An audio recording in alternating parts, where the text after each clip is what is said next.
have no idea. This is so great. There's always one more button to press. Just one more button to press. Welcome to It's Your Business Live. And we're talking about navigating today's ever-changing landscape. And we're brought to you by the Bold Business Podcast. I'm your host, Jess Duell. And on each of these programs, we're getting really real about current business challenges and triumphs and what we can do to make the most of what we're doing. And before I say anything else, I want to say Christy's here with me, whichever direction she is in your feed.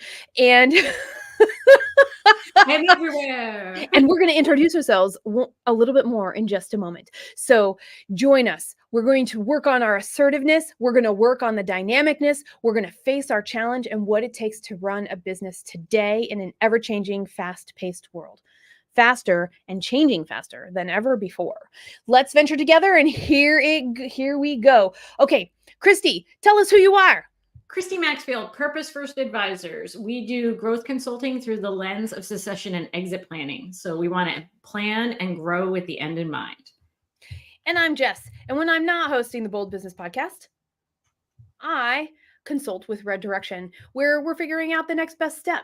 Because that next best step actually is pointing you 5 years, 10 years down the road. And guess what?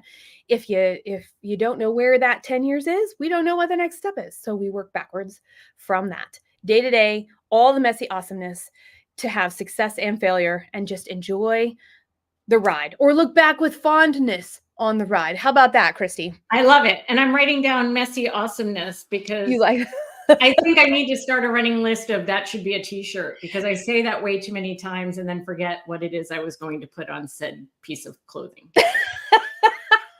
I know. I have bumper stickers and t-shirt lists also. And messy awesomeness, I think it is because we've always made awesome a really positive term. And you know what I realize? Awesome is more than a positive term. It is this all-encompassing, potentially overwhelming thing. And we forget that. Yes. It's interesting. I've been curious of like, if you're overwhelmed and you're underwhelmed, can you just be whelmed? And apparently you cannot just be whelmed. You can't just whelm? Apparently not. Around? I mean, at least in my cursory Google search of said origins of the word, right? It's like, but we had to come up with something more than whelmed to like I'm not just whelmed, I'm overwhelmed. Mm-hmm. Right? Yes. And because nobody talks about being whelmed, but we all talk about being overwhelmed. Rarely are we underwhelmed. It's usually a meal or a movie. Or a date, or something, right? Yeah, that's right. You know? But also, then, like, if those are the things that underwhelm us, and everything else is overwhelming us, then what are our, that might be a whole nother topic of like, what are our expectations? And yes, if we can let go of some of those, we can both take in the awesomeness, that like, again, haven't done the Google search on the root word, but it creates awe. Yes. It's for something to be awesome, I have to be in awe of it. Mm-hmm. And then, how can I take in the awesomeness of whatever's happening before I let the feeling of overwhelm overshadow whatever other feelings might be coming up in the face of awe. So I think welcome to my messy awesomeness. Well, this actually have to be because, it just seems to be a great invitation to people.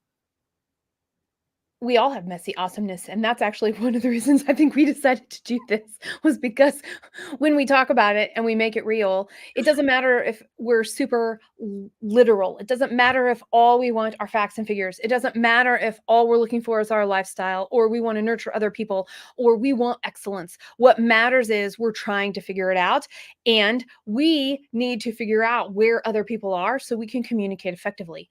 And that's actually our purpose of today. Why is negotiation important today? Because we're doubling down on ourselves. We're getting to know ourselves. We know what we want, or we might even be writing it down.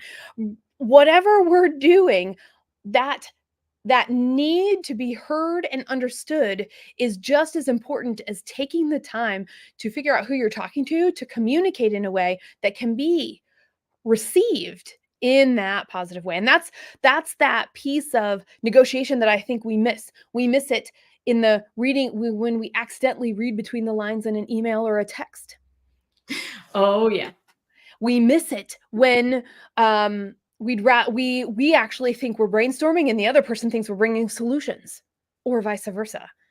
And Right. yeah. Or making decisions. We think we're Oh, brainstorming, and the other person thought we were making decisions. yes, big one. Big one. And so this concept of negotiation, and in everyday negotiation nonetheless. So that's why it's important right now, right here. I did want to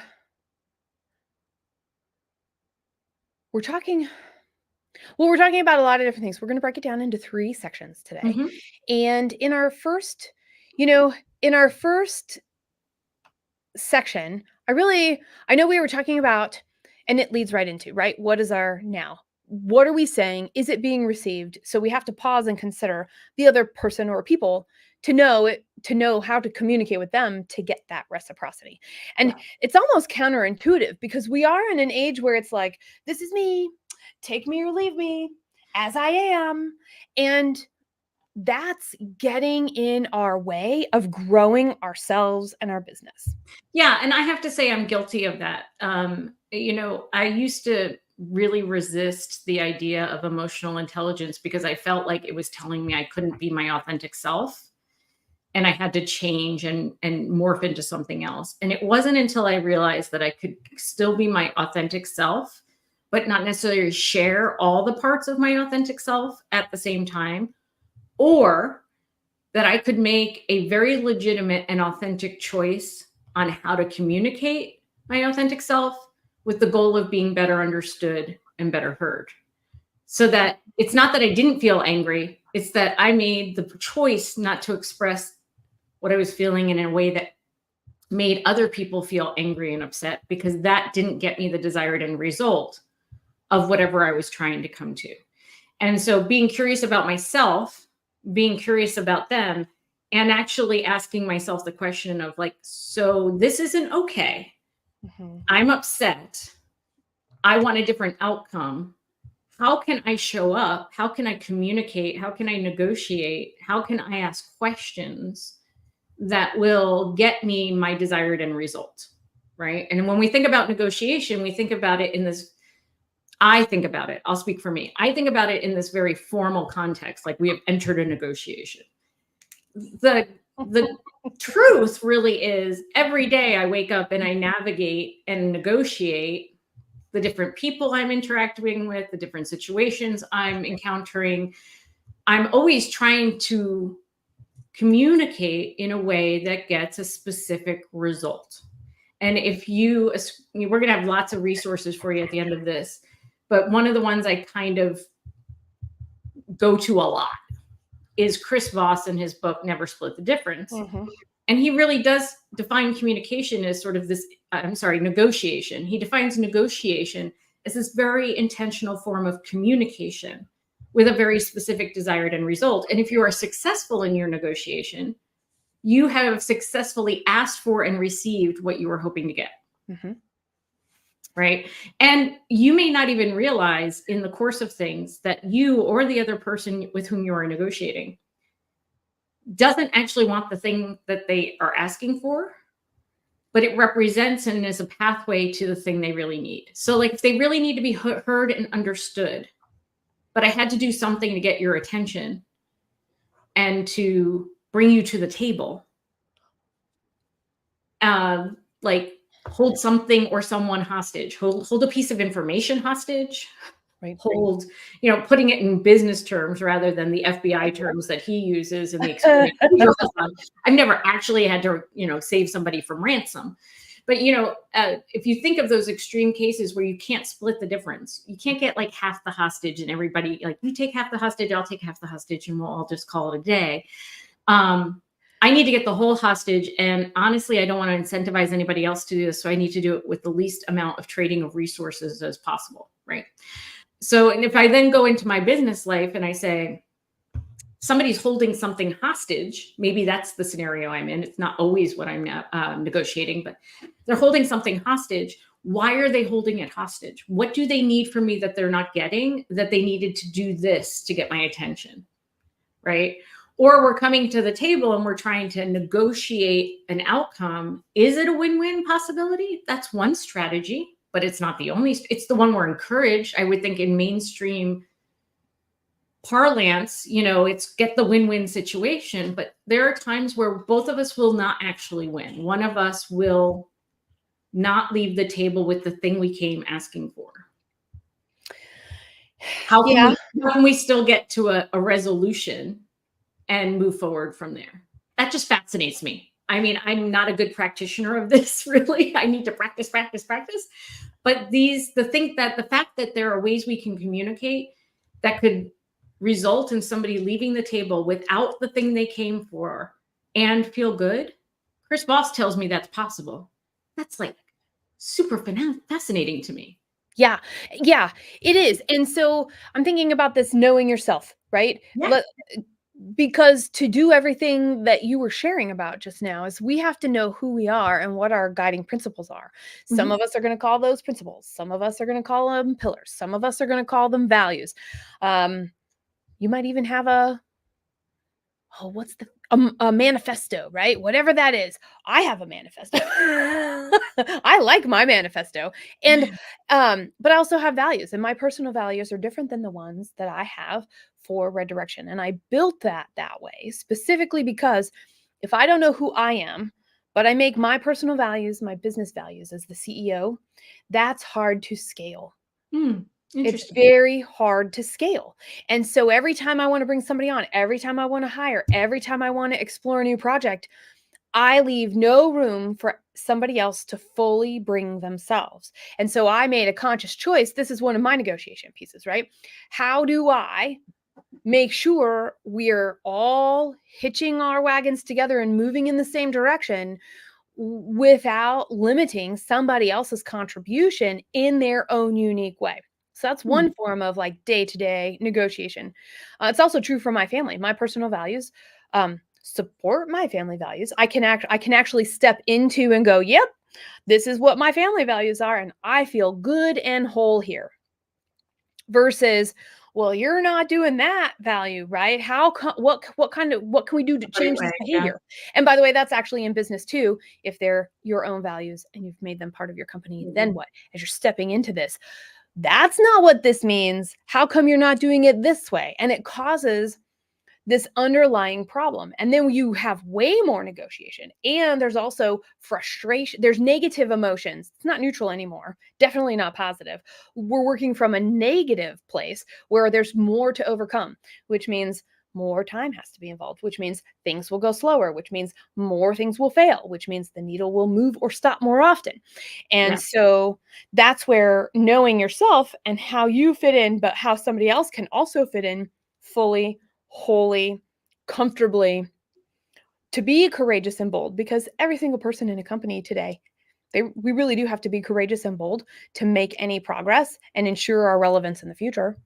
And we have to be able to identify what a courageous and bold behavior looks like. And so I think whether we're defining our values, understanding ourselves for the purposes of negotiation and living our values, the need to define how the things we believe show up in a behavior. What does it mean to be bold and courageous and innovative? It doesn't have to be the same, but it would there would be similarities. I would be able to know it when I saw it, Yep. right? Yep. And so that all tying back to being curious about others. What do they value? What are they trying to achieve? Why are we at the table together? To and how can I better understand what they're driving at and driving for? Yes. And how can I depersonalize it? Because if it's all about me and winning, then I've limited my strategies completely.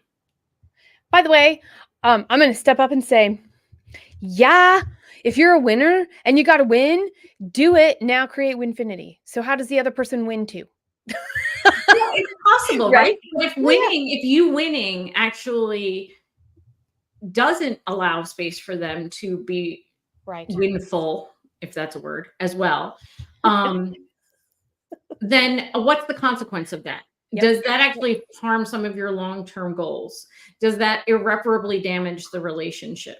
You Mhm. know, whether we're planning with the end in mind so that we can grow your company in an intentional way, or we're planning with the end in mind about what our next conversation is going to yield and the outcomes and um, experiences that will come from it, the clearer we can be about who we are, what we value, who the person across the table is, what they value, and where they may value something so much, but that to me is not consequential. And if I can give that to them, then I might actually be very successful in the negotiation because I'm not trying to convince them to come to my side. I'm actually meeting them where they are with something that, for me, in relative terms, is an easy yes or an easy Yep. offer. Yeah. And it shows up in a lot of ways. I'm thinking about businesses, and now I'm thinking about budgets. Okay. So if we're talking about this, we have our values, we have our goals, we have the amount of resources to do this. And when we are showing up, one of the things we show up to that we have to negotiate for is uh salaries, ability to pay for the licenses, what licenses, and things like that. And they drive initiatives within organizations, usually to become more efficient. But realistically, I think we just need to call it what it is. We don't have as much money to spend, so we're not going to spend that much money. So how can we change? And what are those dialogues? And so then it's, well, who do we know that we could bring in to make sure we have all the right information? Well, yeah. And if Right? I'm advocating for, I need, maybe a member of my team is coming and saying, we need to spend more money on X. Yes. Well, Yeah. if you understand my values, right? If I'm a business owner who's driven by highest possible revenue, my question would be, great, show me how fast and how much you can generate an additional revenue on this. If I'm a business owner who really prioritizes long-term profitability and the ability to reinvest in the business, I might say, so yeah, I see how you drive revenue, but could you also demonstrate how this impacts not just the top line but the bottom line? And so again, knowing what's important to the person on the other side of the table, if I'm trying to negotiate more budget for the thing I think is important, it better be in alignment with Yes. the other With side's this other view side. of And success. right. And there's two things then that I'm thinking about. Okay, so let's say I'm the director in a company. I know we need to make a change, or there's an opportunity to save money and get more service, or some other value that's important to where we're going. But but it's a big deal to change, and there's a cost investment to change whatever this change is. I can think about it two ways. I can think about it, well, this aligns with whatever our initiatives are. Here's the time of the year where we're always thinking about money, but when we're actually planning our budget, Yep. we think about things a little differently. And other people will become part of that conversation just because it's close to planning time. And we have to understand and be prepared for that. So, one of the things I'm hearing and would like to expand on maybe is this concept that negotiate that what is it, persuasive communication or persuasive writing, that we all took at least one semester of somewhere in our education, maybe before high school ended, maybe in college, maybe as a business person. But that is really important, because what does it say? Here are the words that you use to be influential, but the influential words, or the words you're trying to get your point across with, matter to who's sitting across the table from us. Yes. And how can you use questions and provide responses that get you more information about the person and what they care about who's sitting across from you? Yes. So, how do Yes. I make sure that your answer can't be yes or no? How do I make sure that you have to share a little bit more with me about what it is you're trying to achieve? How can I make you feel heard even if I don't agree? Right? Understanding someone doesn't mean I necessarily agree with them, but I can communicate to you that I have received the information, I'm putting it in my own words, I'm putting it back to you, and you can feel as though I understand the scenario. And then we can say, so how are we going to achieve that? Like, what's it going to take? How committed are we? The other thing is, it requires us to stay turned toward one another. And one of my other favorite references for this is Dr. Um, Deborah Roberts created the communication protocol. It's a Yeah. module Yeah. series that she really believes, and as do I, is a foundational piece to all the other trainings you might put your team through.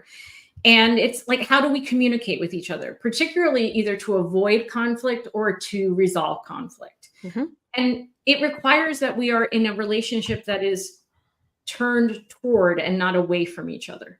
I can't negotiate with you with my back to you. I can't reason with you with my back to you. I can't communicate that I sincerely want to achieve a similar goal with my back to you. So, and and then what's at stake? Like, do we both understand what's at stake here? And is that compelling enough for us to stay turned towards each other to have this, to have this dialogue to, and with the goal, an explicitly stated goal, shared goal of finding a resolution. You know what this is reminding me of right now is, What, dear?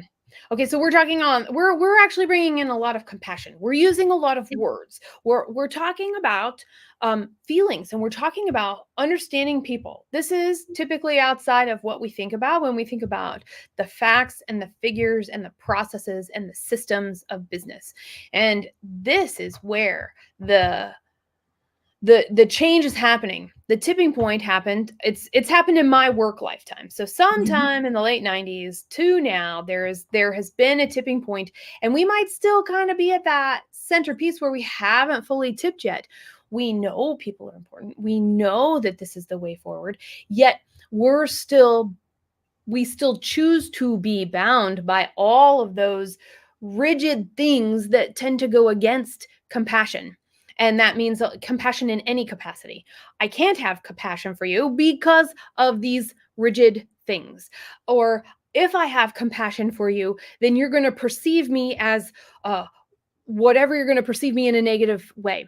And so I was actually thinking about off Silicon Valley, that TV show, right? So we're talking about this compassion, this empathy, this understanding that people are at the center. Yet there's the absurdity and the craziness, and by the way, a lot of realness built in to it into Silicon Valley, right? In Yeah. that TV show. And so it's because sometimes that's our MO. Sometimes that's a personality.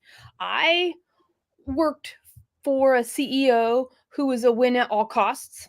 And that was the hardest time of my life. I Oh, yeah. also worked for a CEO who refused to get out of the gray, and it was only black or it was only white. From I was like, how do we get out of the gray? So I always came with something that was solidly outside of this undefined, mm, fuzzy place, and that actually reflected negatively on me. I'm like, how do you actually make decisions that move the needle when everything is fuzzy and changing from the time we got into the room to the time we came back to the room after we refilled our water?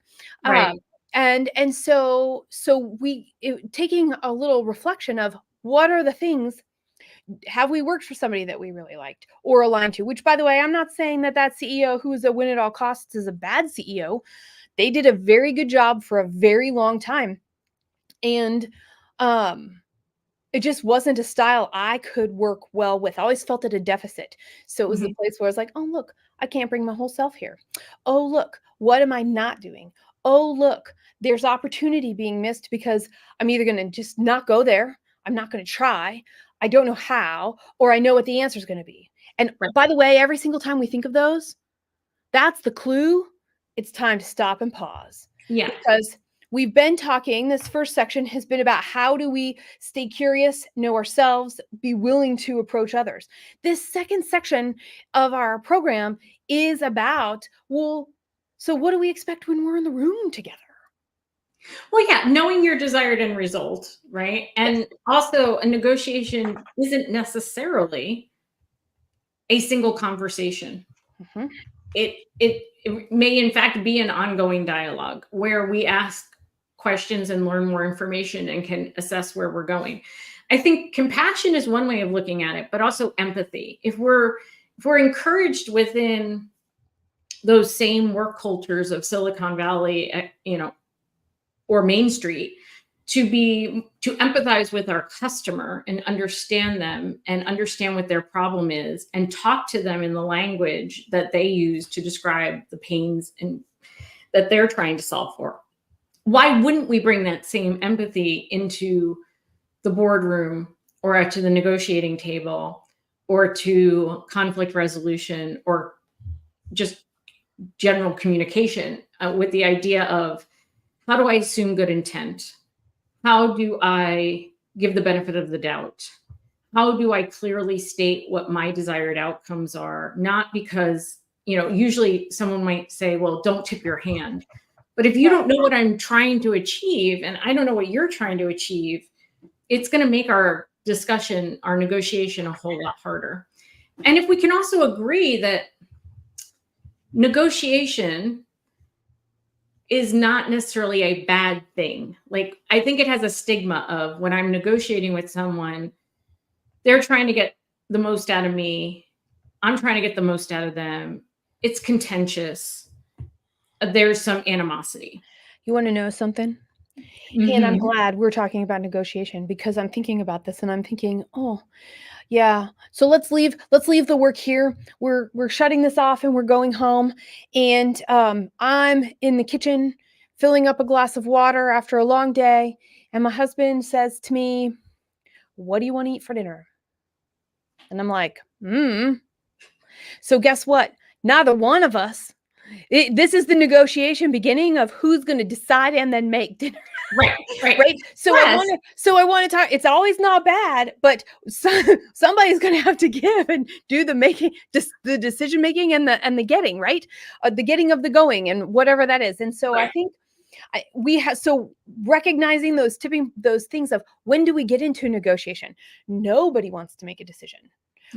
Somebody believes that there's only one way to do this. Or we're at cross purposes in how we're approaching the problem, or we're desperate to be heard, right? Like, I think of, so one of the scenarios I've been thinking about is, and I don't have children, so this is not from my personal experience. I merely have experienced small humans from this perspective as an anecdotal type of social experiment. If you're trying to get your kid to finish what's on their plate, and you have the proverbial, you don't get dessert, or you don't get to go to bed, or you don't get to do whatever until you eat your broccoli. Many parents would then start negotiating. Well, take 2 bites of your broccoli and then you can have dessert. Take 3 bites of your broccoli and you can leave the table, whatever the case may be. What does negotiating get you? Does it set any patterns that are undesirable?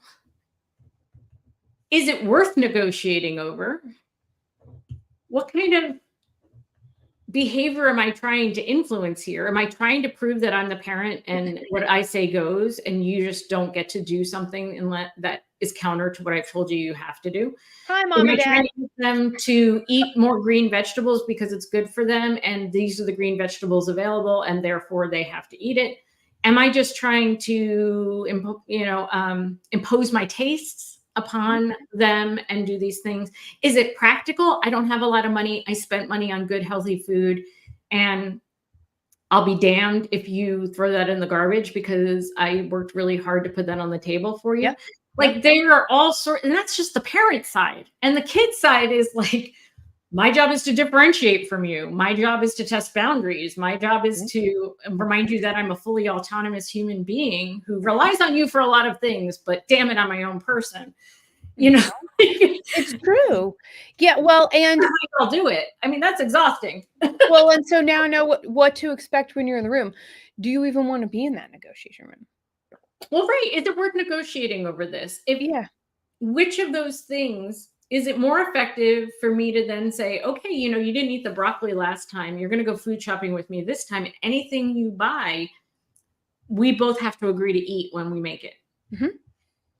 There might be a different way to get where you're going. But I think what you also bring up is this idea that negotiation doesn't just live in a boardroom, and whatever feelings we have about it, the more we can examine where it's actually happening in our lives, all day, every day, the less intimidating it can be when it's something very formal, like trying to buy something at a certain price or negotiate a contract, or where the stakes are much, much higher, right? If Yes. I'm not successful in being persuasive, if I'm not successful in meeting the other person in a way that gets us to a resolution that is desirable, that there are dire consequences. And if I can practice negotiation in the many different ways it shows up, then I can destigmatize it too. Yes.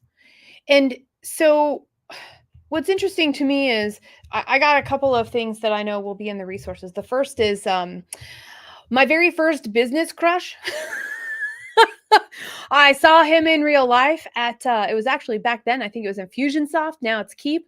One of their big things. Um they had the guy who wrote Pitch Anything.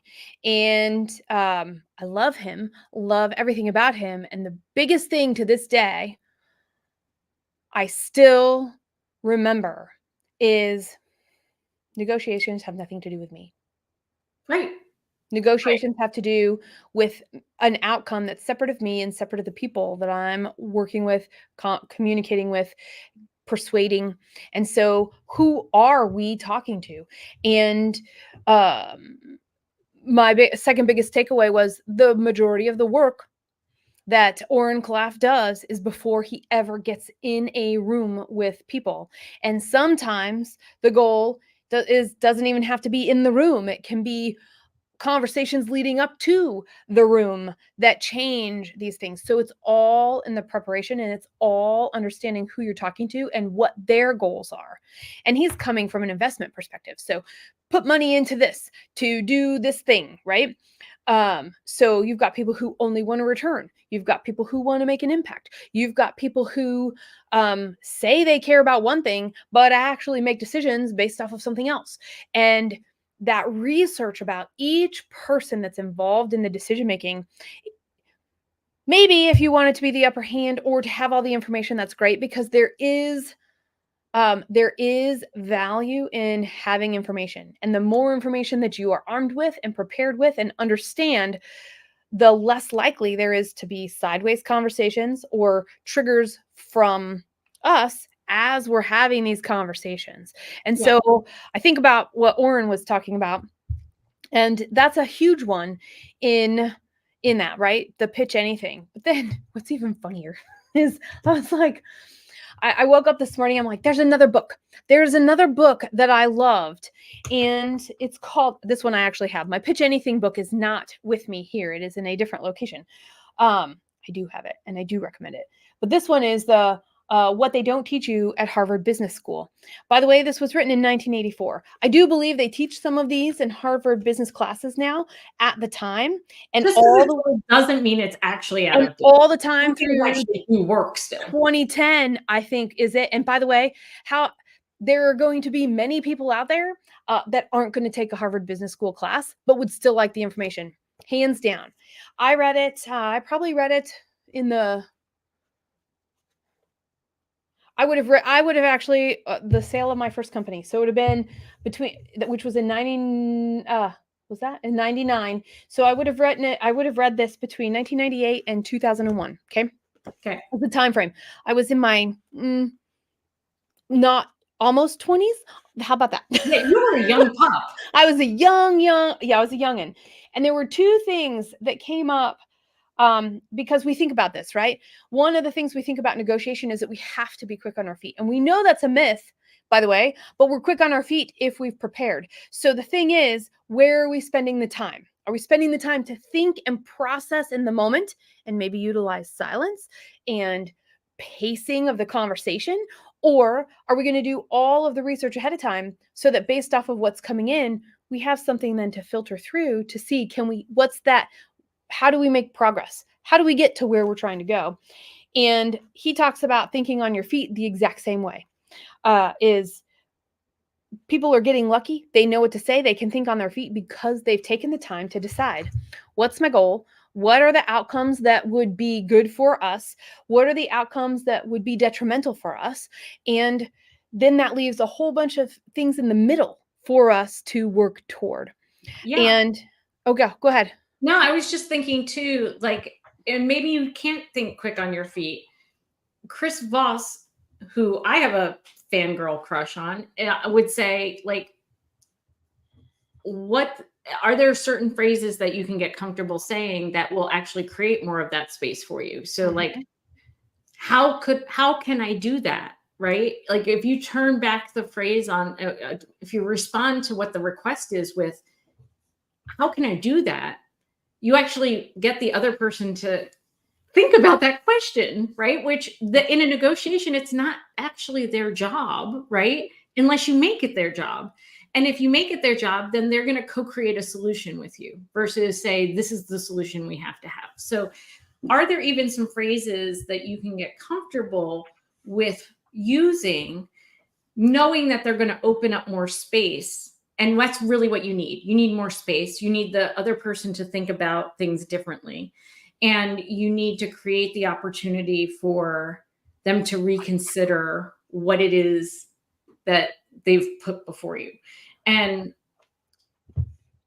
I also think, like, I was thinking of the scenarios where negotiation shows up with a big N and a small N, so Uh-huh. to Yeah. speak.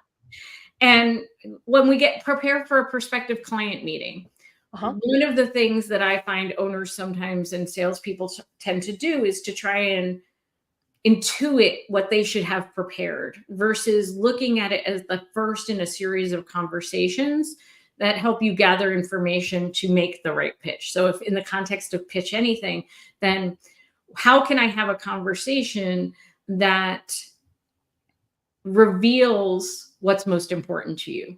And then how can I position what it is I'm willing to offer, not necessarily what you've asked for, but what I'm willing to offer Mhm. in a way that helps you see it being connected to the things you've already told me you care most about, right? So then positioning, if you would. Mhm. Um, and then if I get objections, because that's also where I feel like I've worked with owners who will lowball their proposal to essentially escape negotiation, right? They don't want to haggle, they don't want to have counter offers, right? And Mhm. but if I build my proposal based on what I think is both a good fit and addresses your core needs, and you come back with a counter offer, then we can have an actual dialogue about what would have to be reduced in order to get to the price you're asking me for, right? Mhm. Versus me assuming, oh, you won't pay X. Mhm. I shouldn't Mhm. even propose X. I'm going to propose Y Yep. because I'll get to a yes. Right. Sometimes the worst thing you can get is a yes, right? Sometimes sometimes I don't necessarily wanna know, but I actually get surprisingly few no's. I think I actually get more not right nows. Yeah. And that just might be my hangover from being a fundraiser where all you hear is yes and not right now. No, Mhm. usually, um, and but thinking about how you feel about negotiation and communication in this way, and what is it influencing you to do when you show up to pitch your product, service, company, position yourself to acquire a new client, acquire a new investor, acquire a new partner. What kind of feelings about negotiation as this concept are clouding your ability to see it as simply a intentional communication Mhm. process rather than this thing to be avoided because it makes me feel uncomfortable? And in some cultures, not in mine, but in some cultures, the negotiation or haggle or there's another bargaining, Mhm. right? Yeah. Is seen as part of the process, that there's a pleasure in it, like to see what's possible, to Mm. see, that again, it's not personal. I'm not, if you're taking pleasure in that process, you can't possibly be taking it personally other than to say, like, I think I'm really good at this. And it's right, I got the best price. Um, or whatever the case may be, or they were willing to pay way more than they should have because I was really, really good about how I anchored their expectations and managed their objections. Yep. But, there are cultures where it's not only expected, but part of a pleasurable, Yeah. Yeah. non-adversarial Yep. exchange between people. Yeah. Who would have think? Who would have thunk? By the way, you're listening to It's Your Business, brought to you by the Bold Business Podcast. And we are talking about negotiation. We're talking about negotiation in a way that takes it out of the big things and brings it to the everyday things, from our life to our encounters with strangers on the street to business day to day, maybe even sometimes how you answer an email or a text at this point. I mean, that's a whole thing and it's important today. Everything changes fast. So when we're rooted in what we know is true for us, we're rooted in how we know where we're going and what will help us. We can then expand out. We can expand out and think about, how do we want to approach a situation so that we can get the best outcome? And we found six ways to negotiate that we're going to share with you right now. And I'm going to go through them really quick. And then Okay, good. Christy. So I think what we should do is, as we're going through the six, I'm going to ask you after which one is most like you and which one is least like you. Okay. Because and by the way, listeners, watchers, I want you to do the same thing, because there are way more than six. I picked these six with Christy specifically because it's not a big number. We could work with this, and we have more than just a few options to work from as we're having this conversation. So the first two I'm going to give you are from what they don't teach you at Harvard Business School. One is to negotiate backward, because if we understand where the other person wants to be, then we can take those steps back to, how do we have the conversation? What do we bring so that we can get what we want and they get what they want? But we're starting with the end in mind. So 1, negotiate backwards. 2, trade places. Put yourself in their shoes. What are they going through? Is this something that they really need to be able to stay in business, or to be relevant in the near future, or to just get through the day because it's a hard day, whatever that is? And so if you can envision what it would be like to put on their shoes and be in their situation, and hearing from you, what would that look like? So trading places. The next one, I'm switching, by the way. We'll link to this article too, which is from NPR. Use classic negotiation tactics in everyday life. One of them is number 3 is the best alternative to a negotiated agreement, which basically is, what's the backup plan? If something becomes impossible or not possible right now, what's the best backup plan? The 4th one is a menu of options. And so these are just yes, no answers, select and move on. By the way, in more often than not, that works with the broccoli. Okay. The tactic for the win, the 5th one, I think, is that where I'm at? 1, 2, 3, 4. I think so. Yeah. Is the win-win strategy. What is something that makes everybody feel good and has positive ripples? And the extra positive ripples I call winfinity, but starts with the win-win. And the 6th one is benchmarking. So what's fair? And what is the range of fair? So these are the six. And so, Christy, I want to know, which is the one that that you default to. Like, if you end up talking to somebody and like, oh, I'm being sold to, or oh, I have an ask for this person, in the moment, where do you go? I probably go to negotiating backward, because my brain tends to work that way. Like, what am I trying to achieve? And then what do I have to do to get it? And, I think that that's probably my default. I think benchmarking is one of those approaches that we are really trying to shift and perhaps even ingrain in the way we work moving forward. If we're committed to equity, right? And so that it's not just fairness, but what is equitable, not, and so, that if I have to negotiate a scenario, there may actually be circumstances where what is equitable that isn't equal, Yep. in a certain circumstance, right? So I just, Mhm. I don't think it's my default, but I think it's one of those things that, especially when I have time to reflect, that it's a strategy that's important in many, if not all, situations. Um, and then I also just think about, is there a willingness to walk away?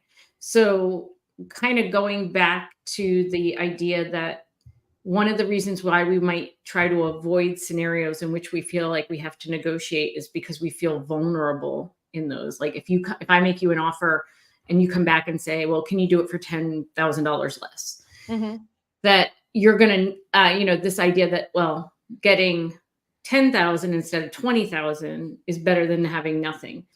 Not always, right? And not, the baton to that might be walking away. The best alternative to a negotiated, outcome might be, I actually have to walk away from this because those terms are just not doable. Mhm.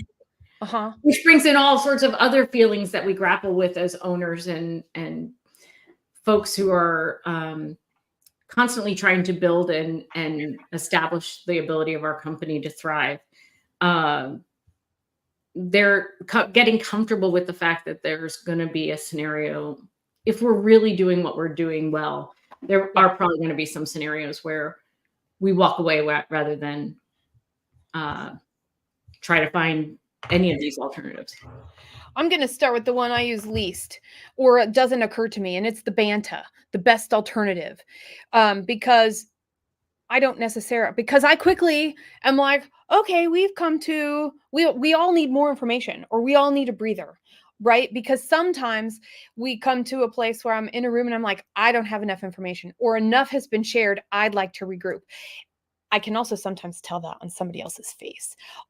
And if any person in the room, whether it's two or whether it's 20 or more, anybody who has that, then it becomes more problematic later, and we get more resistance later to actually getting to execute and implement what we agreed upon.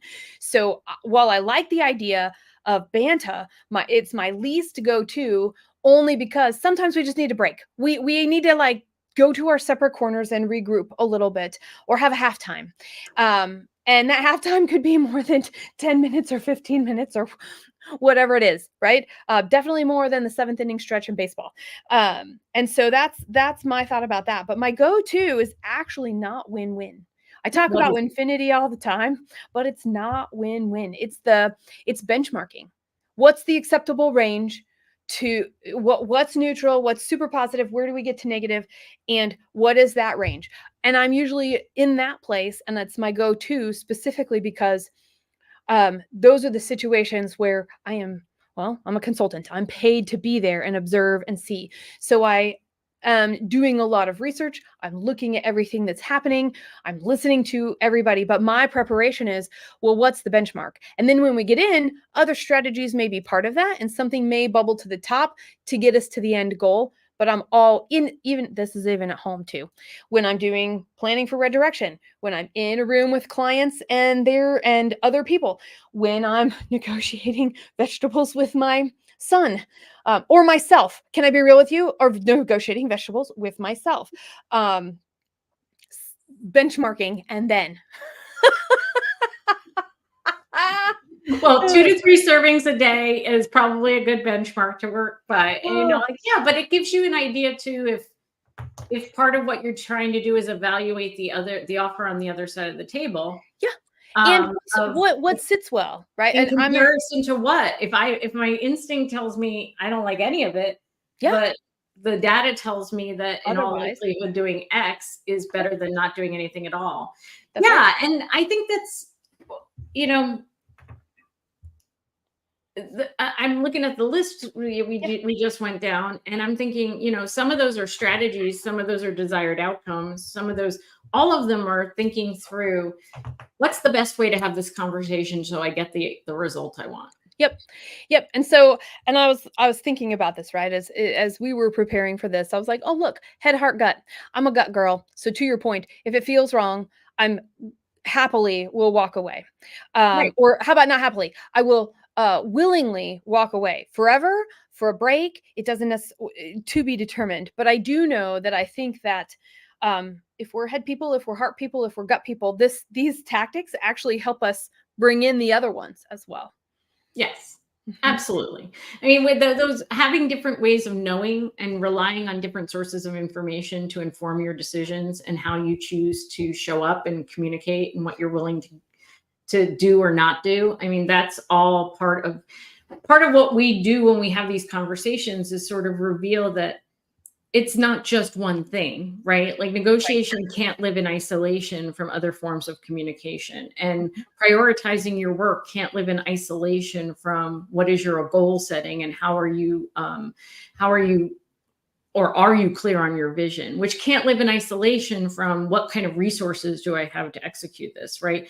Like these are conflict. None of the stuff we do is as business owners, none of it lives in isolation. So we have to really understand how these things that are required of us in our pursuit of being successful, profitable businesses where people enjoy working and we're providing value for our community and our clients, that it requires us to have a multitude of skills and to equip our team with a multitude of skills.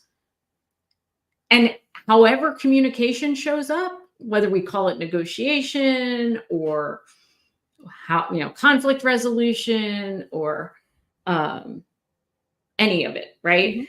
Mhm. Um,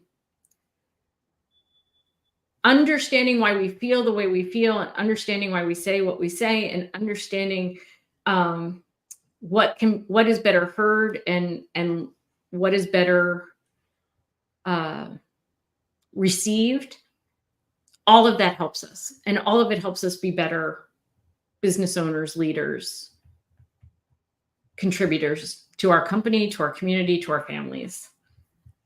So we've got to get practicing. Yeah, I think that's the biggest part for me is like I love this book.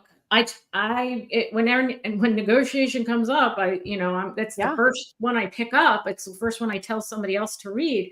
Yep. I don't practice it with intention as much as I would Mm. like to be able to feel more comfortable in it. Right. So Right. that to me is again, it doesn't have to be a contract negotiation. It could be a what are we doing over this Labor Day weekend conversation Right. or What are we having for um, dinner? you know, That's um, coming. That's coming today. yeah, I mean there's But it's true. Yeah. and what makes it easier to have I'm like a broken record, to have the outcome we want, right? That's because that's ultimately what we're striving for. We're all trying to feel less bad and more better. And so And it's so true. It's however true. we show up, if we show up combative, like we're trying to negotiate or passive or aggressive, it can show up in lots of different ways. If I want to haggle with you, I'm still trying to haggle with you because I want to feel less bad and more better. Yeah, and it's interesting to see how it shows up. So I actually brought some stories Bring it, from girl, bring it. my company and from clients. So I'm not going to tell you who's who. I'm just going to tell you these are a conglomeration of stories. And this was really important. So um in a room thinking about uh, employee retention. And Hmm. in this room thinking about employee retention, what came clear was the CEO did not wish to change certain things. And and the people that were being hired that ultimately left before training had been completed had there was a gap. And the gap that was found was, hey, this is what the expectation was. Nobody ever communicated that or actually put it into how does my work support this expectation. And it got tiring and the things weren't met. People felt that and they left. The CEO was like, why is everybody always leaving me? And so we have to shift as the CEO. And in that role, the CEO, their job was to say, okay, so this is our mission and this is how it goes out. And here are my strengths and here are my weaknesses. What are the people that I'm surrounding myself need to have? They can't be just like me. They can't be yes people, but what do they need to have to do their job, to accomplish our mission, and to feel connected to the expectation? And we spent a year actually going through the process. So this was a client. We spent a year going through the process of, how am I thinking about this? When something unexpected happened, what was it? And it was always came back to that gap. So defining, oh, here's a place where my gap showed up. How do I implement this? And in this company, they were growing very fast and there really wasn't time to do this. And so the secondary piece of working for a year on it was because we had to shift perspective of highest and best use of time, which meant doing different work, not less work, different work. And that was a huge piece too. And the outcome was, there were some bumps in the road. They now have retention and they are growing. Their industry, though, is changing so much. They have different challenges, but because of that gap change, they are prepared to face what they're facing today with technology disruption, with process disruption that replaces and automates them. So that's actually a negotiation that this CEO had to have with themselves and show up and practice over and over and over again. Um, Another one is, you know, it's funny to kind of tie it.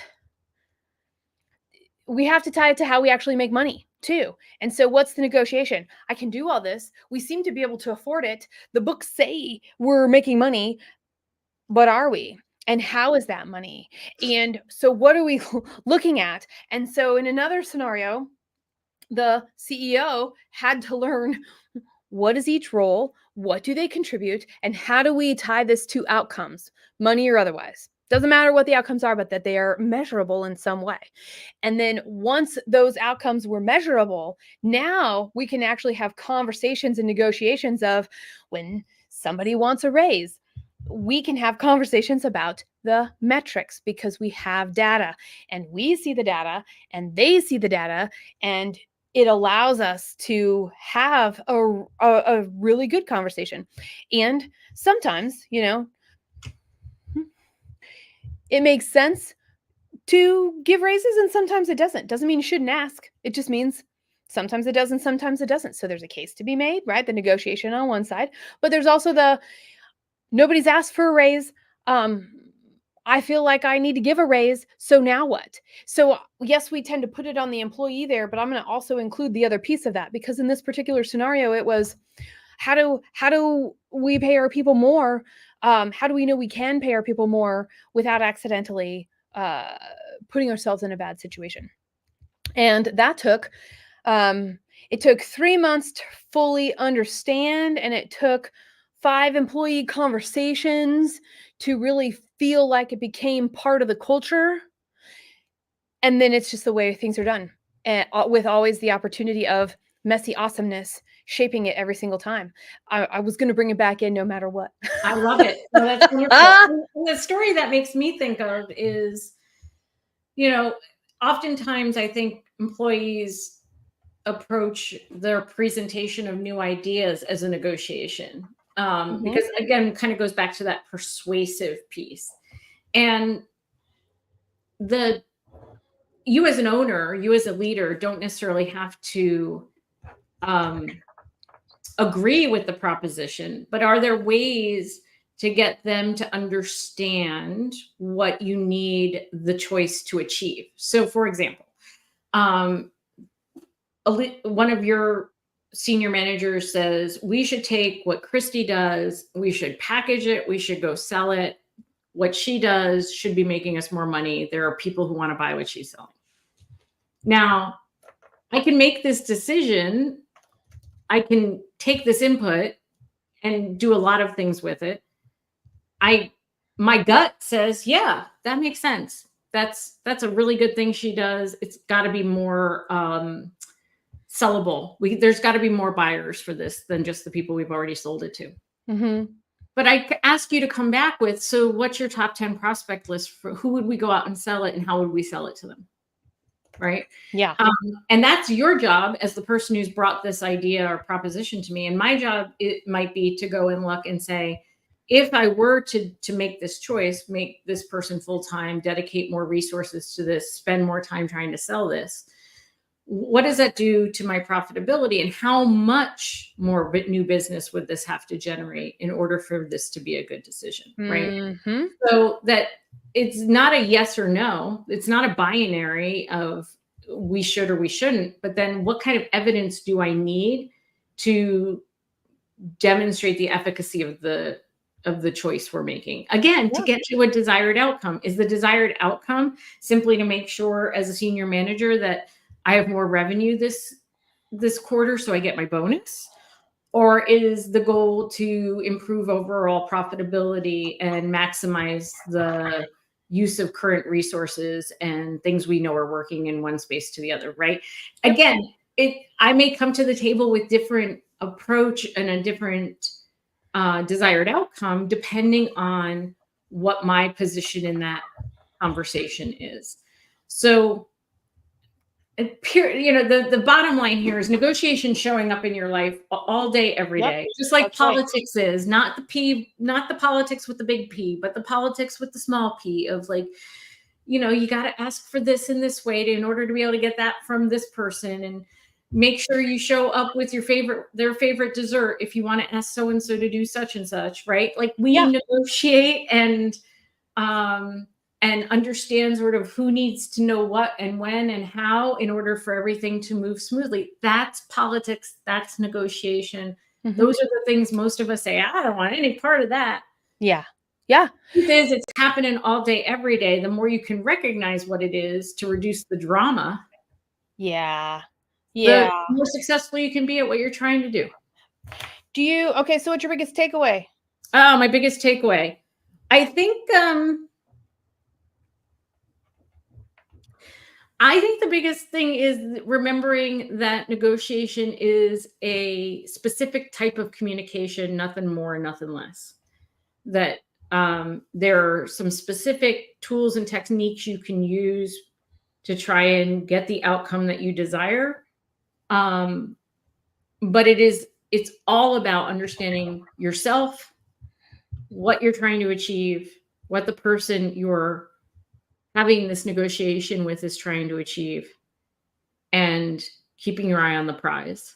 Mm-hmm. I think my biggest takeaway, and it came to me as we were talking, and it was illustrated by what we were talking about, is that the preparation before the negotiation happens might go on for a significant period of time. Yes. Do we have enough information? What are the trends that we are seeing? How is our market changing? And because we may not, there are places for quick decisions, and I'm all about that. So I never want to take away the gut decision, go and trust. I will add to that and say 4 big things that we're talking about: strategic growth and longevity and maintaining our relevance for our companies in the future really comes down to, if we are keeping the pulse on things, when it's time to get into that room, when it's time to make that decision, when it's time to initiate a change, we are ready. And so I would say my biggest takeaway is that everything we're talking about with preparation it's ongoing. The ongoing preparation so that we can pull what we need when we need it is my biggest takeaway. Awesome. Mm-hmm. Well, I All hope right. there's been lots of takeaways for folks, and that you're thinking about, where does this apply in my business? If to the very obvious scenarios, whether you're negotiating a purchase or a sale, whether you're negotiating, with a new client or a current client who you're trying to get to do more with your business. Yep.